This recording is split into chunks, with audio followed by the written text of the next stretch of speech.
Chapter 4 of Four Girls at Chautauqua. Four Girls at Chautauqua by Pansy. Chapter 4 Fairpoint.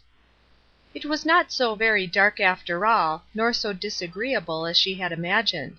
She sat curled up in a heap on the deck of the Colonel Phillips, looking with interested eyes on the groups of people, who, despite the rain and darkness, were evidently on their way to Chautauqua. Marion had gone to the other side of the boat, and was looking over into the water, rested and interested in spite of herself by the novelty of the scene around her. The fellow passengers seemed not to be novices like themselves, for as their talk floated to the girls it had sentences like these: "Last year we stopped in the village, but this time we are going to be right on the ground." "Last year it rained too, but rain makes no difference at Chautauqua." "They are all last year's people," said Marion, coming over to Flossy's side. "That speaks well for the interest, or the fun, doesn't it? Now what do you suppose takes all these people to this place?" "I don't know," Flossy said thoughtfully. "I never thought much about it. Perhaps some of them came just as I did, because the girls were coming and asked me to. I'm sure I haven't the least idea what else I came for." Marion looked down on the little creature done up in waterproof, with a half pitying laugh. "You're a good little mouse," she said patronizingly. "I never remember doing anything without a motive somewhere. It must be refreshing to forget that important individual now and then." "Oh, I don't," Flossy said simply. "Of course I came for the good time I would have. But then, you know, I would never have thought of coming if the rest of you hadn't." Another laugh from Marion. "You let others do your thinking for you," she said, with just a touch of contempt, covered by the gayety of the tone. "Well, it is much the easier way. If I could find anyone to undertake the task, I should like to try it for myself." Flossy's answer was a little scream of delight, for they were coming upon fairyland. The lights of Fairpoint were gleaming in the soft distance, and very fairy-like they looked shining among the trees. The sound of music on the steamer mingled charmingly with the peal of the bells from the shore. Marion looked on the scene with quiet interest. Flossy's face took a pink glow. She liked pretty things. As for those who had been at Chautauqua the year before, they gathered at the vessel's side as those gather who, after a long and tiresome journey, realize that they are nearing home. They were eager and excited. "The dock is better," said one. "Yes, and the passageway is larger," chimed in his nearest neighbor. "Oh, everything is on an improved scale this year," said still a third, speaking confidently. "The meeting can't be any better," spoke a quiet-faced woman with a decided voice. "That is simply impossible." Marion laughed softly. "Hear the lunatics!" she said, bending to give Flossy the benefit of her words. "They are just infatuated. They think this is the original Garden of Eden, with that wretched Eve left out. If she were here I would choke her with a relish." This last in a muttered undertone, too low for even Flossy, and with a darkening face. Meantime the boat rounded the point, the plank was laid, and the feet of the eager passengers touched the shores of Chautauqua. Some detention about tickets, arising from a misunderstanding of terms, made our girls lose sight and sound of the rest of the boat load, and when they passed within the railing they found themselves suddenly and strangely alone. A few lights glimmered in the trees, enough to point the way, and from the cottages near at hand streams of light shot out into the darkness. But no sound of footsteps, no sight of human being appeared. "Over the river, on the hill, another village lieth still," quoted Marion gravely, then: "I say, Flossy, what does it all mean? Are we among a party of witches, do you suppose? Where could those congenial spirits so suddenly have conveyed themselves away, I wonder? The road isn't broad, but it most decidedly isn't straight. Only behold that long, long, long array of damp and empty seats! Where are the faithful now, do you suppose?" "There isn't any meeting here to night, and we might have known there wouldn't be," Flossy said peevishly, beginning to grow not only disenchanted but half frightened. "I was never in such a queer place in my life. Those white seats all look like ghosts. What could have possessed you to come to-night? Of course they wouldn't have meeting in the rain. Marion, do let us go back. I am frightened out of my wits." "You blessed little simpleton," said Marion, gayly. "What on earth is there to be frightened over? Not pine seats and lamplight, surely, and there is nothing more formidable than that so far." "I wish with all my heart that I were safely back in the hotel, where I would have been if you had not coaxed me away," sighed, or rather whined, poor Flossy, shivering with chilliness or nervousness, and added, "Come, Marion, do let us go back with that boat. It can't have started yet." Marion grasped her hand firmly, and spoke like a commander. "Flossy Shipley, don't you go to getting nervous and acting like a simpleton, for I won't have it. As for that boat, it is half way to Mayville by this time, and I am glad of it. Do you suppose I am going to make an ignominious retreat now, when we have got so far advanced? Not a bit of it. If there is no meeting, we will go where there ought to be one, since it was advertised, and not a word said about rain. It isn't likely they stay outdoors when it actually pours. Very likely they go in somewhere and have a prayer meeting. So now compose your nerves and walk fast, for if the spot is within walking distance I am going to find it. I tell you I am to get $10 at least for writing up this meeting, and I'm going to write it if there is one to write about. If there isn't I shall have to make up one. I dare say I could make it interesting. I'll put you in if I do, and you shall be Mrs. Fearful, in Pilgrim's Progress, you know, if you don't stop shivering and walk faster." During this time they had really been making as rapid progress as the uphill way and their doubt of the road would allow. Flossy made no reply to this harangue, for the reason that a sudden turn in the path brought them into bright light and the sound of a ringing voice. "There!" whispered Marion, as the mammoth tent came in view. "What did I tell you? What do you think of that for a prayer meeting?" And then she, too, relapsed into silence, for the ringing tones of the speaker's voice were distinct and clear. They made their way rapidly and silently under the tent, down the aisle, half way down, then a gentleman beckoned them, and by dint of some pushing and moving secured them seats. Then both girls looked about them in astonishment. Who would have supposed that it rained? Why, there were rows and rows and rows of heads, men and women, and even children. A tent larger than they had imagined could be built, and packed with people. Marion's tongue was uncontrollable. She was barely seated before she began her whispered comments. "That man who is speaking is Dr. Vincent. Hasn't he a ringing voice? It reminds me of a trumpet. He likes to use it, I know he does. He has learned to manage it so nicely, and with an eye to the effect. You will hear his voice often enough, and you just watch and see if you don't learn to know the first echo of it from any other." "Perhaps he won't be here all the time to use his voice," whispered back Flossy, without much idea what she was saying. The novelty of the scene had stolen her senses. Marion laughed softly. "You blessed little idiot," she said. "Don't you know that he manufactured Chautauqua, root and branch? Or if he didn't quite manufacture the trees, he looked after their growth, I dare say. Why, this meeting is his darling, his idol, his best beloved. Hear him speak? I guess you will. I should like to see a meeting of this kind that didn't hear from him. It will have to be when he is out of the body." "How do you know about him?" whispered Flossy, struck with sudden curiosity. "I've written him up," Marion said briefly. "I've had to do it several times. Oh, I'm a veteran at Sunday school meetings. But he is the hardest man to write about that there is among them, because you can never tell what he may happen to say or do next. It will never do to jump at his conclusions, and slip in a neat little sentence of your own as coming from him, if you don't happen to have taken very profuse notes, because as sure as you do he will spring in some tiresome meeting in less than a week, and unsay every single word that you said. He said—" At this point a poor martyr, who had the misery to sit directly in front of these two whisperers, turned and gave them such a look as only a man can under like circumstances, and awed them into 5 minutes of quiet.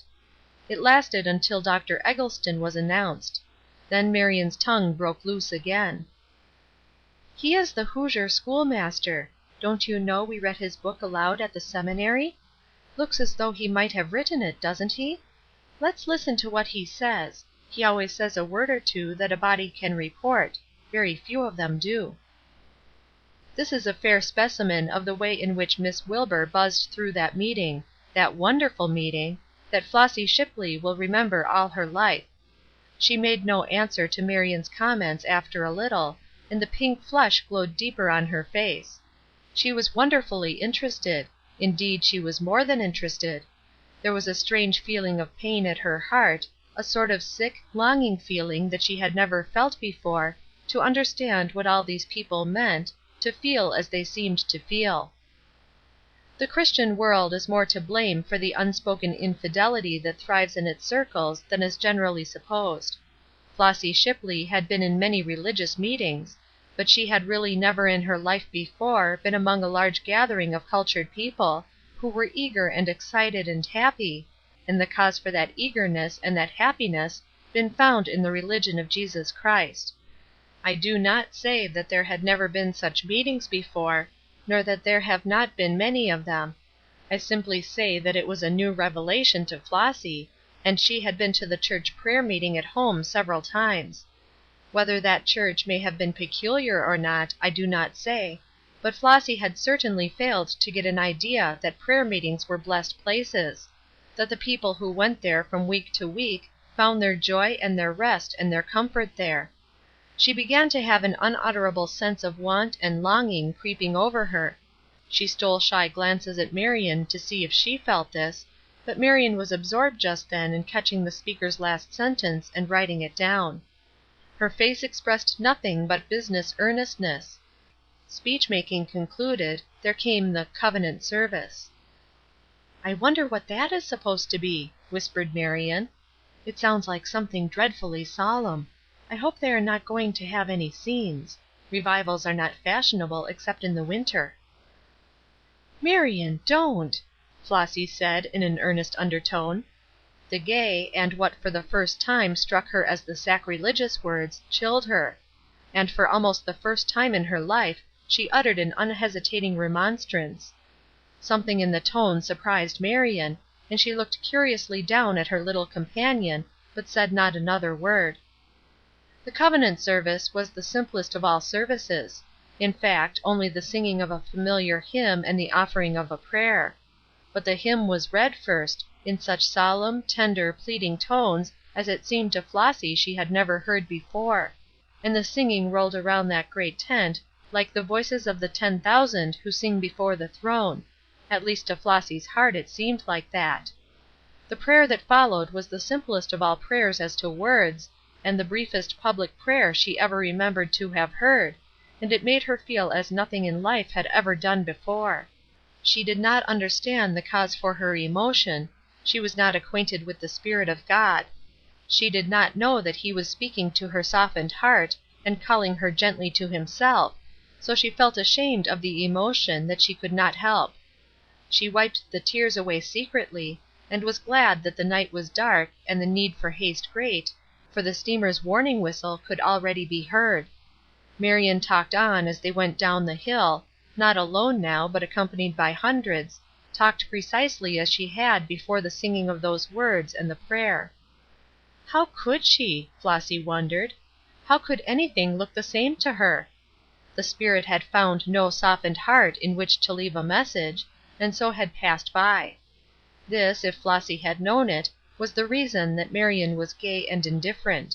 If either of them had fully realized the reason for the different effect of the meeting upon them, how startled they would have been! It is not strange, after all, that a service is not the same to one soul that it is to another, when we remember that God speaks to one and passes another. The night was still heavy with clouds, not a star to lighten the gloom. A fine mist was falling. It was Marion who shivered this time, and said: "It is a horrible night, that is a fact; but I am not sorry we went. That meeting will write up splendidly, though it was too long. I will say that in print about it. You must find some fault, you know, when you are writing for the public; it is the fashion." "Was it long?" said Flossy, in an absent tone. She had not thought of it in that way. Then she went to the side of the boat again and sat down in a tumult. What was the matter with her? Where had her complacent, pretty little content gone? Would she always feel so sad and anxious and unhappy, have such a longing as she did now? If she had been wiser she could have told herself that the trouble of heart was caused by an unhealthy excitement upon this question, and that this was the great fault with religious meetings. But she was not wise, she did not think of such a reason. If it had been suggested to her it was doubtful if, in her ignorance, she would not have said, why, she had been more excited at an evening party 100 times than she had thought of being then. She actually did not know that eagerness and zeal are proper enough at parties, but utterly out of place in religion. Just in front of her sat a young man, who hummed in undertone the closing words of the covenant song. It brought the tears again to Flossy's eyes. He turned suddenly toward her. "It was a pleasant service," he said. "Don't you think so?" It was rather startling to be addressed by a strange young gentleman, or would have been if his voice had not been so quiet and dignified, as if it were the most natural thing in the world to compare notes with one who had just come out from the great meeting. "I don't know whether it was or not," she said hurriedly. She could not seem to decide whether she enjoyed it or hated it. "It was blessed to me," the young man said, in quiet voice, and added in undertone, as if speaking to himself only, "God was there." "Do you feel that?" said Flossy, suddenly. "Then I wondered that you were not afraid." He turned toward her with a pleasant face, and said earnestly, "You would not be afraid of your father, would you? Well, God is my Father, my reconciled Father." And then, after a moment, he added, "If I were not at peace with him, and had reason to think he was angry with me, then it would be different. Then I suppose I should be afraid. At least I think it would be reasonable to be." Flossy spoke out of the fullness of a troubled heart. "I don't understand it at all. I never wanted to, either, until just to night; but now I want to feel as those people did when they sang that hymn." Marion came quickly up from the other side. "Flossy," she said, with sudden sharpness, "come over here and watch the track of the boat through the water." And as Flossy mechanically obeyed, she added, "What a foolish, heedless little mouse you are! I wonder that your mother let you go from her sight. Don't you know that you mustn't get up conversations with strange young men in that fashion?"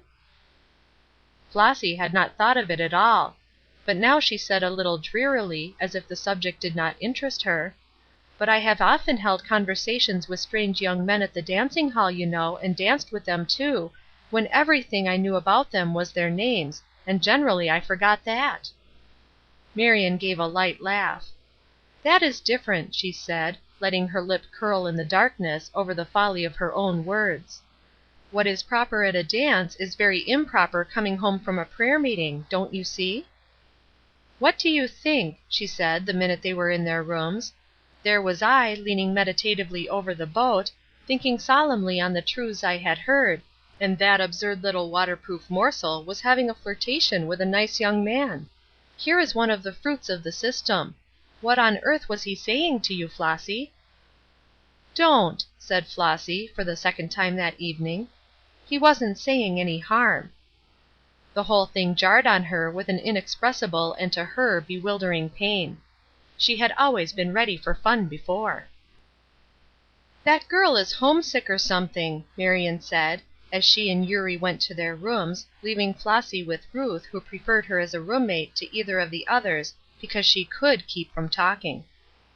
"I haven't the least idea what is the matter, but she has been as unlike herself as possible. I hope she isn't going to get sick and spoil our fun. How silly we were to bring her, anyway. The baby hasn't life enough to see the frolic of the thing, and the intellectual is miles beyond her. I suspect she was dreadfully bored this evening. But, Eurie, there is going to be some splendid speaking done here. I shouldn't wonder if we attended a good many of the meetings." CHAPTER 5. Recording by TriciaG.